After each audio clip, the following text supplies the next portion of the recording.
পূর্ব মেদিনীপুর জেলার ভগবানপুর 2 নম্বর ব্লকে তৃণমূল কংগ্রেসের উদ্যোগে 71তম মুখ্যমন্ত্রীর জন্মদিন পালন করলেন। পূর্ব মেদিনীপুর জেলা ভগবানপুর বিধানসভা কেন্দ্রে আজ মুখ্যমন্ত্রীর 71তম জন্মদিনে পুজো আয়োজন করল তৃণমূল কর্মীরা। সোমবার ভগবানপুর 2 নম্বর ব্লকে তৃণমূল কংগ্রেস এবং লক্ষ্মীর ভাণ্ডার প্রাপক মহিলাদের উদ্যোগে মুখ্যমন্ত্রী মমতা বন্দ্যোপাধ্যায়ের সুস্থতা কামনায় বিশেষ হোমযজ্ঞ অনুষ্ঠিত হয়। এদিন মুখবেড়িয়া শীতলা মন্দিরে এই বিশেষ পুজো অনুষ্ঠিত হল।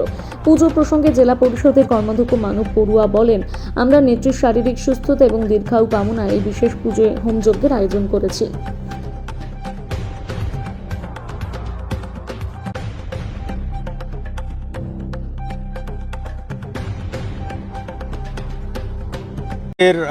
মানবিক মুখ্যমন্ত্রী মমতা বন্দ্যোপাধ্যায়, বাংলার বাঘিনী, বাংলার অগ্নিকন্যা,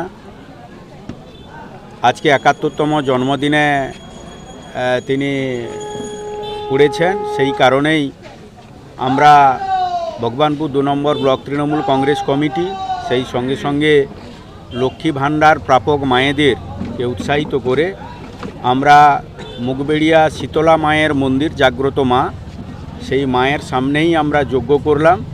সেই সঙ্গে সঙ্গে মায়ের পুজো অর্চনা করলাম এবং আমাদের মা বাংলার মানবিক মুখ্যমন্ত্রী মমতা বন্দ্যোপাধ্যায়ের শুভকামনা করলাম, সফলতা কামনা করলাম।